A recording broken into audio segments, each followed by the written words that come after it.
Everyone, hope you're doing well. A little bit of a live with Gio, but impromptu. So I'm going to be chatting to the live chat. So if you're watching live, do say hello, because I'm kind of going to be relying on you for the second half of the show. I was going to do a video, got a confession, a bit of a confession to make first. I was meant to do this video tonight. Wrong about David Moyes. I was going to do that. Charlie's made a lovely thumbnail for me, and I will do it. I will get round to it. Truth be told, I couldn't be arsed. I got in from work and I just thought, that one's going to take not necessarily a script as such, but at the very least, a few bullet points because it requires a little bit of context as well as today's opinion, blah, blah, blah. Scrap that. There's plenty of West Ham news kicking around in the last 24 hours. So I thought we'll just have a little discussion about that. First up, let's talk about Hwang Hee-Chan. Yesterday, the puppets, those people on Sky Sports News, Jim White, Sky Cava, they were saying that David Moyes can have him. David Moyes can have Hwang Hee-Chan if he wishes, that the deal with Leipzig was done. All David Moyes had to do was give the seal of approval and we would get the striker in. Well, that got dismissed today by someone who you might consider to be in the know. Julian Nagelsmann, the Leipzig manager himself, stated that Hwang Hee-Chan will not be leaving Leipzig this transfer window. He has handed in a request. He wants to leave on loan, but the club are blocking it because they need strikers as well. So he's saying, no. He won't be going anywhere. So things might change. If Leipzig get another striker in, he might then become available. Given the transfer window shuts on Monday, it's looking a bit less likely, which throws a bit of a spanner in the works because I was actually expecting him to come, to be honest with you. I don't know, just had a bit of a feeling. David Moyes saying he wanted two players. A lot of sources were saying we're going to get Jesse Lingard and a striker. And then there was a lot of sources against with Hwang Hee-Chan having a deal agreed to move to West Ham. I was expecting us to sign Lingard and Chan. But Nagelsmann, he's put a bit of a dampener on it, hasn't he? It's kind of ruined my hopes, to be fair. So we'll wait and see what happens there. But Jesse Lingard looks like it's close. It looks like there's a few arguments between the West Ham and Man United. Man United apparently want 1.5 million plus us to pay his whole wages for 75 grand a week for the remainder of the season. So it works out about just between 3 and 3.5 million for West Ham to have Jesse Lingard on loan for the rest of the season. West Ham are obviously trying to get that down to around about £1 million loan fee. And then I think it'll still be the wages on top of that. So there's a little bit of negotiation going on there. But sources up at Man United, they're not good sources though, but the ones that are there, they're saying that Jesse Lingard wants to leave Man U. He wants to come to West Ham on loan. He's getting a bit frustrated that they're sort of blocking his move. He's not getting any football, but yet he's not getting to move. So he's sort of stuck in limbo, isn't he, Jesse? So we'll wait and see. We shall wait and see. Billy Gilmore, we're being linked to a move with him today. Chelsea's Scottish centre midfielder. I didn't have to remind you he was Scottish. I just wanted to. Billy Gilmore, fantastic Scottish midfielder. He might be on his way out of Chelsea on loan. He's been linked to West Ham, but we all know the problem there, don't we? We can only loan two domestic players. Ben Rama, he's definitely done. All the sources are saying he's done. The club just keep teasing for whatever reason, keep putting out bits and pieces with Ben Rama. It'll be announced soon. But that frees up that space. It's expected to be Jesse Lingard, so we shall wait and see. But the one thing I liked today, I saw a story last night, I think it was, and I've seen it again today, and I liked it. There was a story that Coufal and Solskjaer have almost changed the mindset of players at the London Stadium. It was interesting because when we had Jack on substituted in for Gonzo the other night in the top West Ham after the Crystal Palace game, and he was saying he does podcasts and so on and so forth, as I expect you to know, but he had Joe Hart on, and Joe Hart was saying the changing room when he was at West Ham was bad. It was really, really bad. But Moyes came in and tried to change it and get rid of those that didn't want to be there, kind of thing. And it was just interesting that Coufal and Solskjaer, this story said that Coufal and Solskjaer were sort of changing the mindsets again at West Ham. They don't take a day off, those two. Apparently, those two do not have a day off. When it is the squad's day off, they still go into the training grounds, Coufal and Solskjaer, to do extra training. But it's been inspiring a few players, 3 players in particular.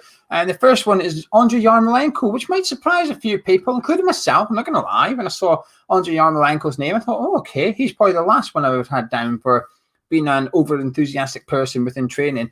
But he goes in on his days off as well, Andre. He goes in with Coufal and Solskjaer for training on his days off. Jared Bowen sticks around after training in order to practice free kicks, and apparently Aaron Creswell does extra training as well in order to improve his crossing. So good news, good news, good news. Positivity just keeps on flowing at West Ham at the minute.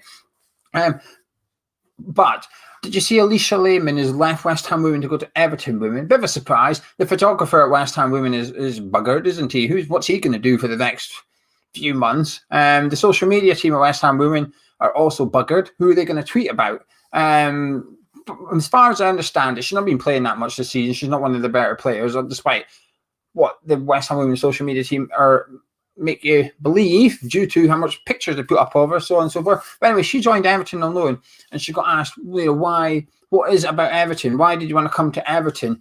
And she said, the training facilities. I just thought it was brilliant. I thought, wow, that's one way to have a shot at West Ham when you pop up north to go get a new club.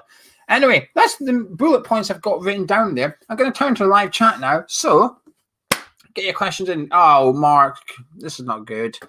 Bless you, Mark. Lost his brother-in-law today after a 16-year fight against more illnesses.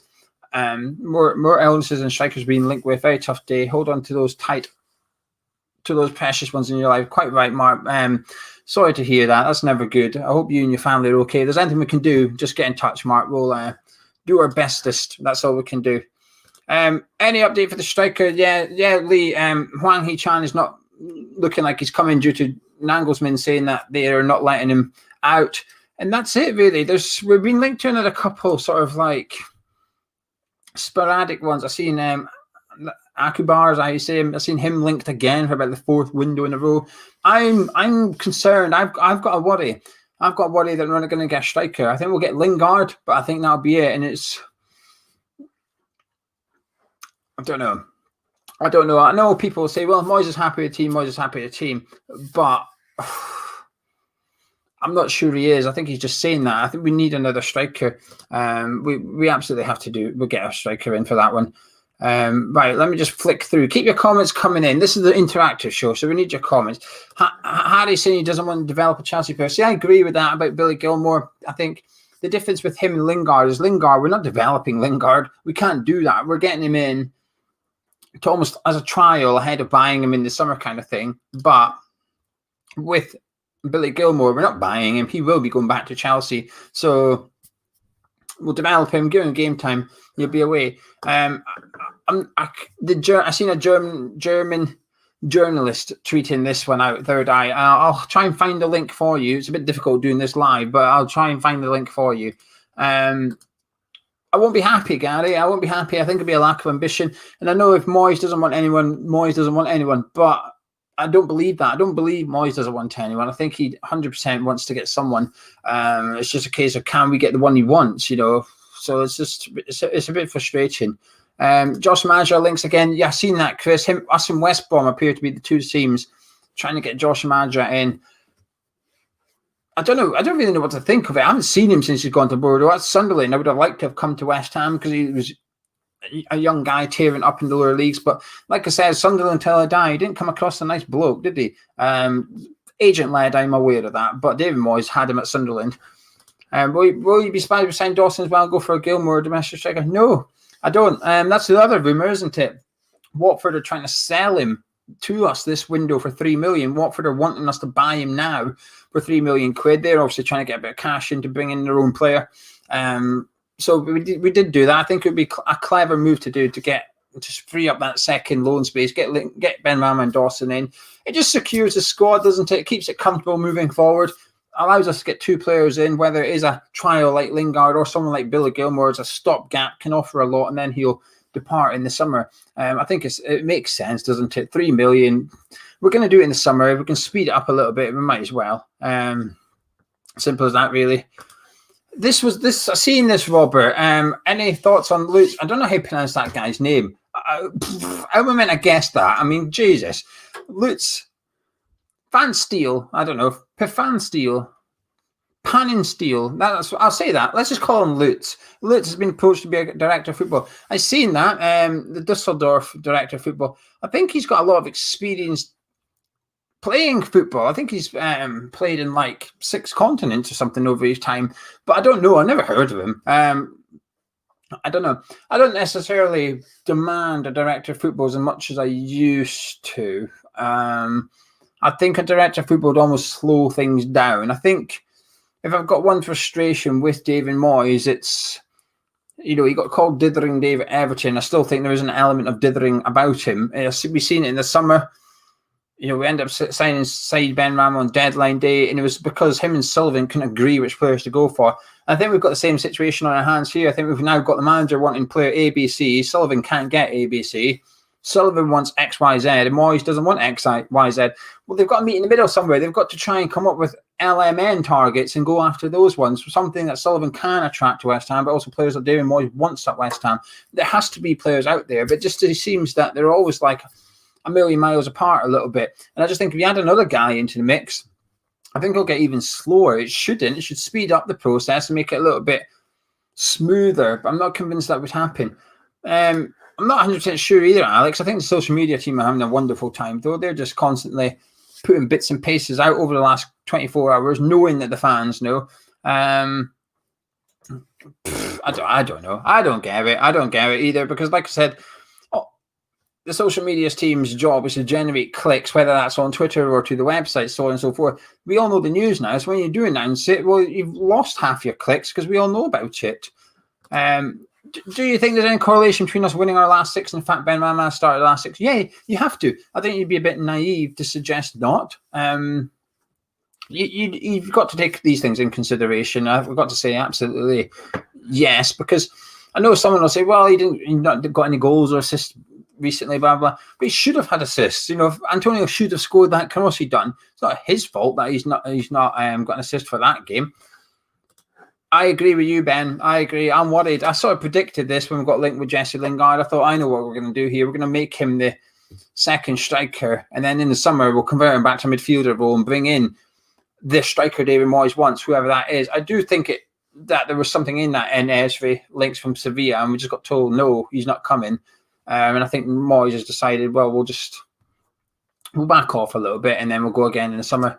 Would you rather Moyes spent $5 million on the backup striker training a striker? No, I think an extra porter cabin is not going to get us European football, is it? So we might as well get a striker in who could contribute a few goals, and goals that are converted to points sometimes. And therefore, if the league positions these days, and I'm talking from 16 to 15, they're worth like £2.5, £3 million a position in the league. Say £2 million it's worth. One extra position worth £2 million. You get a guy in that gets you 3 points. That could jump you up 2 or 3 league positions, especially when you're competing for European football. Then he almost pays his transfer fee back in the space of 5 months. I think it's a no-brainer. Of course, if it doesn't work out, then you've wasted $5 million. But $5 million is punt money in Premier League now. I know they're all going through like a period of less income, so on and so forth, but it's cheap, isn't it?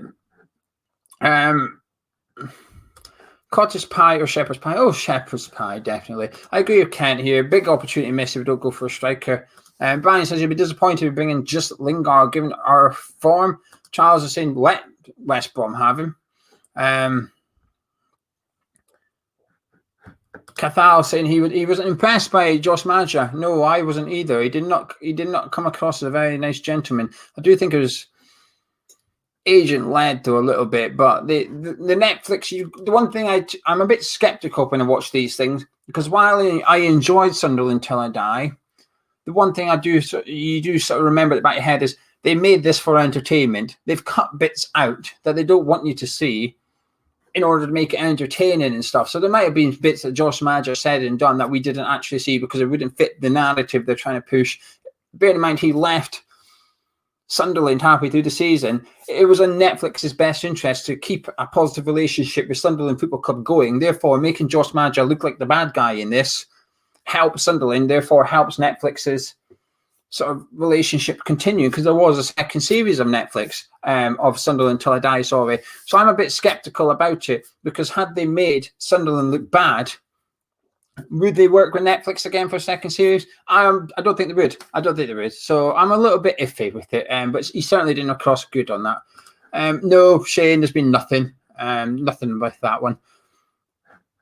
Farmer Chris, do you think it'll be a last-minute job, Josh King? I hope not. I really don't. I think I've seen Everton were after him, but they've sort of backed out because of his wage demands. He wants 100 grand a week or something stupid like that. No chance. So I'd rather have. I don't want. I'm just not a big fan of Josh King in general, to be honest with you. Just give Moyes full control with the youth and transfer strategies, but Moyes will have to learn to adapt to at least some of Sullivan's football manager. I think that's bang on. I think both of them have to compromise. I think Sullivan has to compromise and stop this whole stubbornness, and Moyes has to compromise a little bit and stop this. I must see the XYZ player. I touched on a cup of tea. I understand why he does it. I don't think it's wrong because he's trying to look for stuff you can't see on the telly and stuff. But they need to sort of just work a little bit better. Yes, here he is. The guy that you mentioned, Lutz. He's first player to play on 6 different continents professionally. Ha! How about that for your knowledge, Robert? I bet you were impressed by that. I hope you were, because I would have looked a bit stupid if I was wrong. He's watched 4 interviews. Terry says for Moyes, says he wants more players. I completely agree. But he also, in the interviews, he also says if we've got to deal with the squad, we'll deal with it. He keeps saying that he's happy with the squad they've got, so on and so forth. So he's covering bases. He's playing the professional game, isn't he? Where do you think we'll finish? I think you've got to aim high. You've got to aim for European football. I think we can.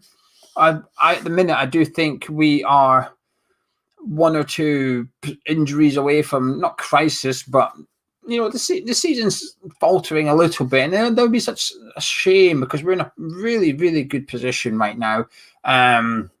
We need to capitalise on it. So, where do you think we'll finish? I'm going to say 7th, just as a punt, just as a prediction. I think we'll finish 7th, which might be enough for that new fancy Europa League thing. I say fancy, but it's not. Are we worried about bringing the wrong personality into this dressing room? No, I'm not actually, Chris, and I will put that down to David Moyes and David Moyes' team. I think they won't get him in if they think he's a bad egg. But there are also players at that club that possibly were grumpy, if you like, or didn't necessarily fit the attitude test of David Moyes. That David Moyes has changed the mentality of. We don't know. But when I refer earlier, Joe Hart saying there was players in the dressing room that didn't want to be at West Ham and stuff, I bet you there's still some of those players Joe Hart was referring to. I bet you some of them are still at West Ham United. It's just, with the managers and so on and so forth. It gets a little bit stale. Players get fed up. People want a fresh thing and a new start and stuff, and I completely understand it. So, Ben, I think a win on Sunday, then top 4 dream is on due to how the season's playing out. Yeah, I think the dream's already on, Ben. I think as we're football fans, okay, let's just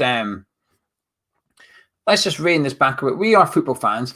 It's almost our job to dream. This is what football have to give you. I always say, everybody, regardless of what you do, where you live, if you're a season ticket holder, you've never been, everybody invests their own thing into West Ham United. Whether you're a season ticket holder, you go to every single away game, you plough in thousands of pounds and you dedicate loads of hours, or you live on the other side of the world and you get up at 3 a.m. in the morning, stuff. Everybody makes their own contribution. Everybody invests their own time and emotions into that. And you want something in return for that. And I think you want memories. I think you want hope. You want entertainment. Everybody wants something different. So in terms of dreaming about the top 4, go for it, Ben. You've got to, because we lose 3 games in a row. That hope's taken away from us. So while it's still here, enjoy it. There's a real feel-good buzz right now.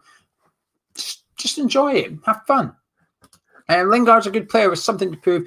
A good punt with little or no risk, says Jason. I think that's how a lot of fans see it right now. And the ones that don't see it like that, I think some of them are coming around to it, to be fair. I think a lot of people are changing their mind and sort of thinking that, he'll be a good addition. Guy says transfer windows are the same every time. Pissing about on the last day of the window. Usually, we're doing a transfer deadline show on Monday, 8 p.m. to 11 p.m. Myself, Goins, and we're going to get loads of guests on as well. So if you're free on Monday night, join us. But some of you can join us on the screen as well. So stick around.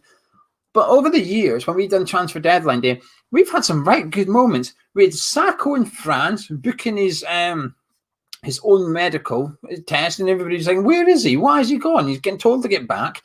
We had signing Jordan Hugo when nobody knew who he was. We were sitting here But Jordan Hugo was confirmed. We were sitting here thinking, who is this guy? We don't know who this guy is. And there was Preston fans in the live chat mugging us off, saying, he's not even our best striker. You've been had here. You've been absolutely robbed. We didn't know what to do. And then we had Tony Henry. Remember that? Remember the Tony Henry thing? We were live on air during the transfer window deadline show. And the live chat started talking about Tony Henry being sacked due to being racist. So obviously you can't take it for gospel, because you're thinking this is either the world's biggest prank going on that everybody's in on, or there's something about this. So we had to get our phone out and look, carefully read out the statement from West Ham United, because for legal repercussions. So you're reading it word for word real carefully. And then everybody's expecting you to discuss the fact that our head of recruitment has just been sacked for being racist and declaring African mayhem. Deadline day at West Ham's bonkers sometimes, and we sit and do live streams during it as well. You've got to be a bit careful. It's fun sometimes, but it's also, you just don't know what you're going to get. And I remember a couple of years ago, maybe, I can't remember when it was, I was saying to Charlie the other day, I think it was a January transfer window, we all expected us to sign someone. It might have been after Payet left. We expected to sign someone, and we were putting in bids left, right, and centre. We were trying to get someone in, and like in the nose on the day, we're saying, I don't think we're going to get anyone. And we were saying, nah, we're definitely going to get someone. We've got to get someone. So we were doing the show, and the deadline passed, and we were just sitting here like, we've not signed anyone. And there was just, everybody was almost like numb. Everybody was surprised that we hadn't actually got anyone in. And we were on the verge of a relegation battle, and we thought, Jesus, we're risking this one. Anyway, sorry, story time. Moyes and Sullivan have been beat by Hammers Chat to hold transfers back to make deadline day show more interesting. It might be interesting, it might not. We'll get told first thing in the morning by the nose at West Ham whether we can expect to sign or not. But, when Jim White and Sky Canvas telling us we've got 20 to 30 million pounds to spend on a striker, expectations are going to rise. Andrew, GSB or Red Bull Stratford, GSB, because Red Bull, I admire their model. I do admire the model. I think what they do in terms of structure and infrastructure at a football club is fantastic. But I don't want to be completely rebranded. We're unhappy with the rebranding that's currently going on. At least there's still bits of it left. I mean, they would change the name and everything. They would change. Well, I know the Premier League would step in and stop them changing their name like they did with Hull City. They didn't let them change it to Hull City Tigers or whatever the geezer was trying to do. But there would be an element of pushback from Red Bull. They would try and change as much as possible. The kit colour wouldn't be claret and blue. That would change as well. It just, no, not for me. So while I'm not a fan of the gold Sullivan and Brady, I'm also not a fan of just a complete overhaul of West Ham United. Would you be happy with just Lingard? Moyes can't get his number one striker? No, I think it would be risky. It's an unnecessary risk. Liam, who's most likely to buy as a backup striker? Am I getting on yours? No. I know I don't like the phrase backup striker, but I do think that's what we're trying to do, Liam. That is what we're trying to do in this window. We're not trying to bring in someone that's going to compete with Mikel Antonio. We don't have the money. We don't have the scouting in place at the minute. It's just a case of bringing in somebody that can almost back them up a little, back up Antonio. It'll do for January. In the summer, I don't want to see that mentality. I don't want backup striker mentality in the summer. I want someone that's going to come in and push Antonio onto the bench in the summer. Let them compete for the same shirt constantly throughout the season as well. H&O Productions says, our current form is simply work ethic. It's not rocket science. We've always had a failed talent squad. Moyes has introduced a work ethic. Everyone required to defend now. I don't disagree with that. I think it's organisation as well. Belief. I think it's squad harmony. I think there's more things than just work ethic. But I do think that is the biggest element. I don't disagree with you there. Simple as that, really, isn't it? Here we go, Apache. Nothing will ever top the triple signing of Elan, Benny McCarthy, and Maido on January 2010. We weren't going then, though. I would have loved to have been going then, so we could do the old transfer deadline show when we were signing those three, bringing in Maido. David Sullivan basically saying he's crap, but he's only £1,000 a week. So what are you going to do about it?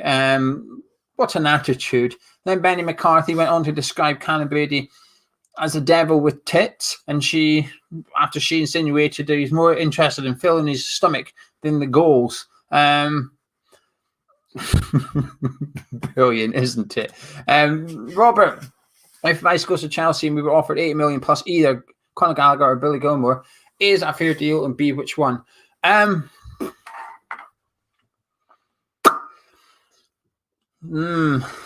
think it's fair. Would I take it? Probably not, but I think it's fair. And it would be Conor Gallagher for me. I've seen him in the Premier League. Billy Gilmore's got talent, and he's got potential, but more potential than current talent. Whereas Gallagher, he's playing in a rubbish team, isn't he, Conor Gallagher? He's playing for West Brom, and he's looking good. He's looking really, really good. Conor Gallagher's my number one target for the summer. I would love to get him in. He can cover Rice, Souček, then the three behind the striker as well. I think he could cover all those ones.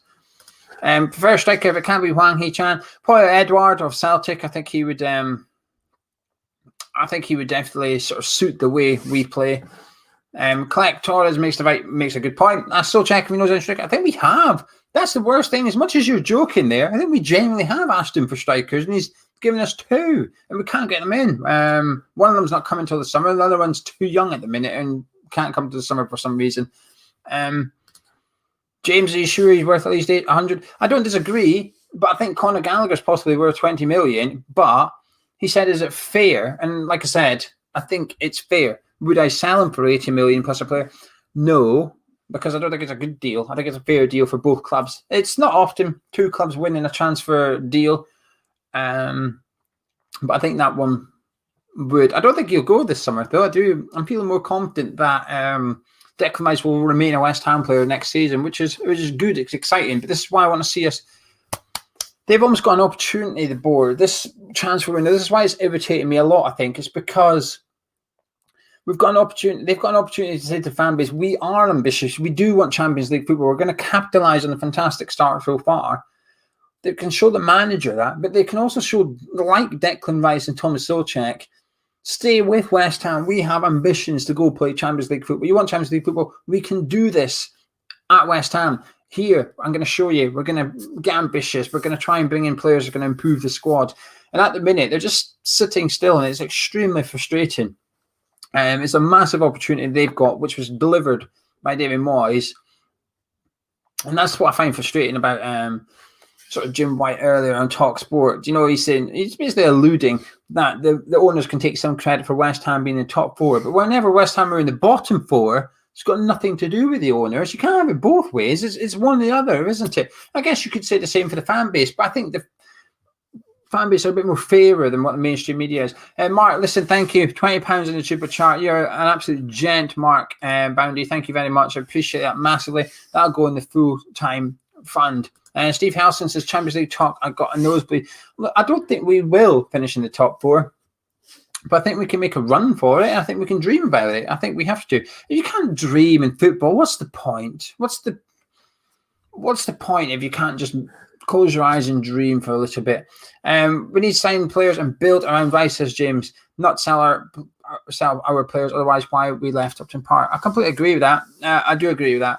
At the same time, I also agree that if you sell players for big, big money and you reinvest it correctly, you can take one step back and two steps forward. The question is, do you have the faith in A, the money being reinvested, and B, the money being reinvested correctly? They're the two big questions. Hypothetical question, where Chelsea don't want Rice now.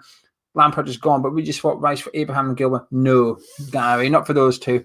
I would like to see Abraham and Gilmore at West Ham. And I think Tammy Abraham's someone I like to think we're monitoring the situation of. I would like to see us looking at that, because there's an opportunity here for some clubs like West Ham, Aston Villa, Everton, Leicester. I'd be looking at Chelsea right now. Mason Mount was dropped for the first game. Mason Mount, Tammy Abraham, Billy Gilmore, Hudson-Odoi, Reece James. I'd be looking at these players and thinking, are they going to remain in that Chelsea team? Because if not, there's an opportunity to get them this summer. They'll cost big money, but I do think they are all real talented players, and they'll do a fantastic job for a lot of clubs in the Premier League. Jacobs Crackers says, do you think our form will stay the same from fans back? I'm not sure. I can't be arsed getting into it, to be honest with you, because I sort of touched on it in the West Brom review, because Gonzo left me on my own. He had So I sort of touched on it because I felt that in that game, we were under the cosh quite a lot. When it was 1-1, I thought West Brom were the better team. And I felt that when there's no fans there, the players only get encouraged by the management team on the touchline. So every time they clear, they get a well done, a clap, clap, clap. But I think if the fans were there after 5, 10, 15 minutes, I think the moans, it would start to get a bit, because we're a bit frustrated, a bit worried and stuff. And I think that does come into play. And it didn't, I don't know, the people that commented on it half agree with me and half said I was talking bollocks, which I don't necessarily disagree with, but I do strongly think the lack of fans is influencing a few things. I don't think we're the only club benefiting from it. I think Spurs are the club benefiting the most from not having fans in. Their fans are going to hate that football when they go back. They score a goal and sit back for the rest of the game when you've got, you know, world-class players in your team. That's horrendous, but there's teams also struggling. But swings and roundabouts, because if we were in the ground for the games that we've won, the place would be rocking in some of them. Yeah, when we beat, imagine going away to Leicester, scoring all those goals, the way in would be bouncing. So it swings and roundabouts a little bit. I'm a little bit wary of the fans returning, but also I don't see it being an immediate thing. The difference is we West Ham fans, if we went back tomorrow, we'd all go back in a good mood. We'd go back because we're feeling positive. We've been enjoying the results. So we'd go back in on cloud 9, if you like. And I think that'll make a big difference. Whereas at London Stadium in the last 4 years, we've endured 1 season of safety and 3 seasons of relegation battles. So I think it's understandable why the fans may usually attend with almost like a negative mindset, if you like, or a little bit of, here we go again. Mark says, I want a new striker. Hwang would have been exciting, but to be honest, it's been a joy to watch this team this season. Amen. Anyway, I'm going to shut up and I'm going to disappear in a minute. So I say, Mass, thank you to everybody that's tuned in, particular ones in live chat. You provide the content for me on this one. Like I said, we'll be live on Monday. Tomorrow night, we've got the Liverpool game on Sunday, lots of content. But on Monday, I want to draw, Stephen. I want to draw. The draw's the best thing for our title challenge. But on Monday, we'll be live from 8 till 11 p.m. That's what I think. I said, Daniel. I said that. I think we'd be going back with a different mindset than what we left the London Stadium with. The mindset when we were last there and going back will be completely different. The enjoyment will be different. The confidence will be different. The happiness in terms of what's happening on the pitch. The fans will be going back to a different mindset. But going by what it was like over the few years, it can get a little bit moany and groany. That's how I feel anyway. But anyway, sorry. Drop a like on the video if you've enjoyed it. Subscribe to the YouTube channel. Like I said, I'll get this video done. I will get that video done. Don't worry. And I'll see you soon. Look after yourself.